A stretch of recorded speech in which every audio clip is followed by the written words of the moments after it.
friends, welcome to VMR Logics. Ssc Gd Success Classes Low, Day 6 OCAB. Now, the first question is synonym. దీనికి dominion. Dominion అంటే అర్థం Kingdom. డైరెక్ట్గా చెప్పుకోవాలంటే dominion అంటే Kingdom. లేదా ఇప్పుడు కింగ్డమ్స్ లేవు కదా, ఎలా అర్థం చేసుకోవచ్చు అంటే స్టేట్. ఇక్కడ స్టేట్ అంటే అర్థము ఒక రాష్ట్రం అని కాదు, స్టేట్ అంటే అర్థము ఒక దేశం అని. ఓకే, స్టేట్ అని కూడా అంటే కదా, ఇండియన్ స్టేట్ అది. కాబట్టి ఇది దేశము. కాబట్టి డొమినియన్ అంటే అర్థం మనకి ఏది వచ్చిందండి, కింగ్డమ్ ఆర్ స్టేట్ లేదంటే కంట్రీ, ఇలాగైనా అనుకోవచ్చు. ఇప్పుడు మనకు కావాల్సింది సినోనిమ్ కాబట్టి ఇందులో ఏవి ఉన్నాయో మీరే చెప్పండి. ఒకవేళ మీకు ఇందులో ఏదైనా ఒక పదానికి అర్థం తెలియదు అనుకోండి. ఫర్ ఎగ్జాంపుల్ రిలంకి అర్థం తెలియదు ఓకే అనుకుందాం. ఎలిమినేషన్ లాజిక్లో చూద్దామా. ఇక్కడ చూడండి, రిక్రియేషన్ అంటున్నాం.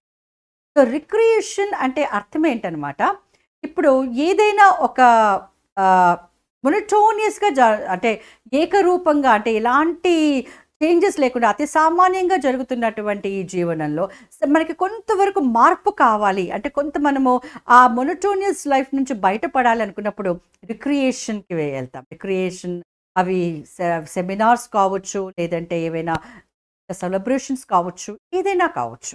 ఓకే, కాబట్టి దీనికి సంబంధం లేదు కదా. ఓకే, నా సెపరేషన్ అంటే నేను చెప్పక్కర్లేదు. నా ఇష్యూ అంటే ఏంటంటే ఏదైనా ఒక దాంట్లో నుంచి బయటకు వచ్చినటువంటి అది ఒక ప్రాబ్లం కావచ్చు. ఓకే, ఏదైనా ఒక చిన్న అంటే ఇప్పుడు ఒక డిస్కషన్స్ చేస్తూ ఉన్నాము, లేదా ఒక దానిపైన చర్చను జరుపుతూ ఉన్నాము, దాంట్లో నుంచి నా outcome, it is nothing but an outcome.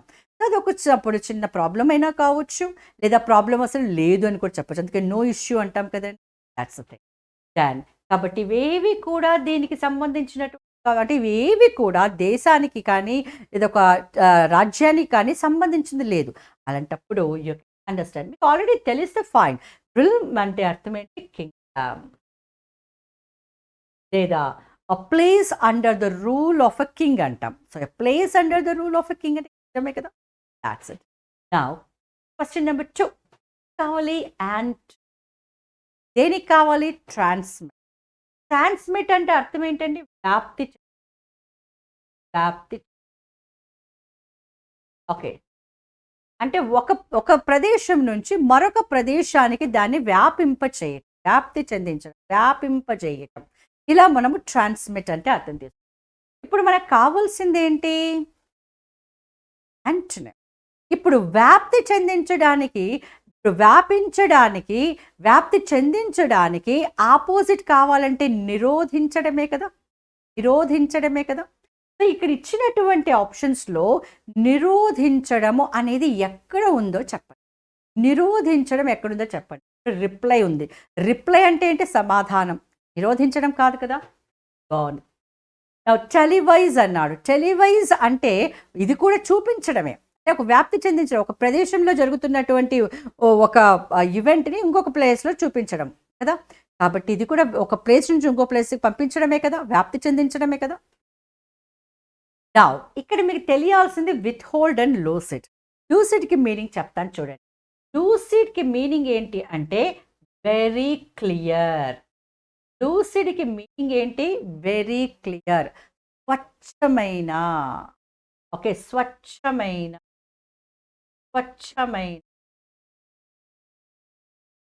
Alright, కాబట్టి నా ఇక్కడ చూడండి, ఇది నోవే రిలేటెడ్ కదా, ఇది కంప్లీట్గా అసలు ఇర్రెలవెంట్ వర్డ్, అవునా కదా.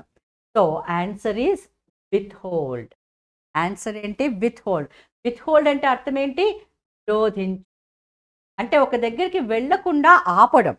విత్హోల్డ్ అంటే ఏంటి, వెళ్లకుండా ఆపడం అంటే నిరోధించడం అన్న మీతోనే కదా అర్థం చేసుకుంటాము. కాబట్టి మనకి ట్రాన్స్మిట్కి యాంటోనిమ్ ఏంటి అంటే withhold. Now, question number 3, analogy. Wood and carpenter. ఇది ఏంటి అంటే ఇది వృత్తులకి సంబంధించినటువంటి క్వశ్చన్ అనమాట. ఇప్పుడు కార్పెంటర్ ఉన్నాడు, వడ్రంగి. సో వడ్రంగికి కావాల్సిన ముడి సరుకు ఏంటి, raw material. So raw material and the person using that raw material. So ఇప్పుడు వడ్రంగికి కావాల్సినటువంటి ముడి సరుకు ఏంటి, ముడి పదార్థం ఏంటి, కలప. కరెక్ట్గా చెప్పాలంటే కలప. కాబట్టి ఇది కలప, ఇతను వడ్రంగి. All right. ఇప్పుడు మీకు రిలేషన్ ఇస్ వెరీ క్లియర్ కదా. ఇప్పుడు ఇచ్చిన ఆప్షన్స్లో దీనికి సంబంధించింది ఎక్కడ ఉందో చూద్దామండి. జ్యువెలరీ, గోల్డ్ స్మిత్ అంటున్నాం. నా జ్యువెలరీ అంటే నగలు, నగలు కదండి. సో నగలు అంటే నగలు, ఆభరణాలు అంటాం. అంటే ఇవి ఏంటి, ఆల్రెడీ తయారైపోయినవి, కాబట్టి అది ముడి సరుకు కాదు. ముడి సరుకు అంటే ఏం కావాలి మనకు అక్కడ? గోల్డ్ రావచ్చు, సిల్వర్ రావచ్చు, అంటే వెండి, బంగారము. ఇవి ఈ నగలు తయారు చేసే కంసాలి అంటాం కదండి, నగలు తయారు చేసేటువంటి వ్యక్తికి కావలసిన ముడి సరుకు. కానీ ఇక్కడ ఇది జ్యువెలరీ ముడి సరుకు కాదు కదా, కాబట్టి ఇట్స్ రాంగ్ ఆప్షన్. జాగ్రత్తగా ఉండాలి మనం. Next iron. ఐరన్ అంటే అర్థం ఏంటండి? ఇనుము. బ్లాక్ స్మిత్ అంటే కమ్మరి వారు అంటారు. కమ్మరి వారు అంటే ఇనుప సామానులు తయారు చేసేవారు అనమాట. సో ఇనుప సామానుల్లో ఇనుముతో సామానులు తయారు చేసేవారు. అంటే అర్థం ఏంటనమాట, వారికి కావాల్సినటువంటి ముడి సరుకు ఏంటి? ఇనుము. కాబట్టి ఇక్కడ ఇనుము అంటే ఏంటి? Iron. So what is our answer correct here? Here, because ఇక్కడ ఏం పడుతుంది? Raw material and the person use. ఇక హాస్పిటల్, డాక్టర్. ఇది ఎందుకు కాదు అంటే మీరే చెప్పండి, హాస్పిటల్ అనేది ముడి సరుక కాదు కదా, ఇది ఒక ప్రదేశం. ఆ ప్రదేశంలో పనిచేసేటువంటి వ్యక్తి డాక్టర్. ఓకే, ఇది కూడా చూడండి. Dress, tailor. ఇక్కడ కూడా చూడండి, ఇది కూడా కన్ఫ్యూజింగ్ వన్. ఇక్కడ డ్రెస్ అంటే ఏంటి? ఆల్రెడీ కుట్టబడినది. అర్థమైందండి? కుట్టబడినది. సో మనకు కావాల్సింది, టైలర్కి కావాల్సిన ముడి సరుకు ఏంటి? కుట్టనటువంటిది వస్త్రం కావాలి, అవునా? బట్టలు కావాలి, పుట్టినటువంటివి కాదు కదా. కాబట్టి ఇది కూడా నాట్ పాసిబుల్. అర్థమైంది కదా? That's it. Now question number 4. This is idiom. Olive branch అంటే it is related to peace అనం. ఆలివ్ బ్రాంచ్ అంటే related to peace, emblem of peace. కాబట్టి where do have that answer? Option.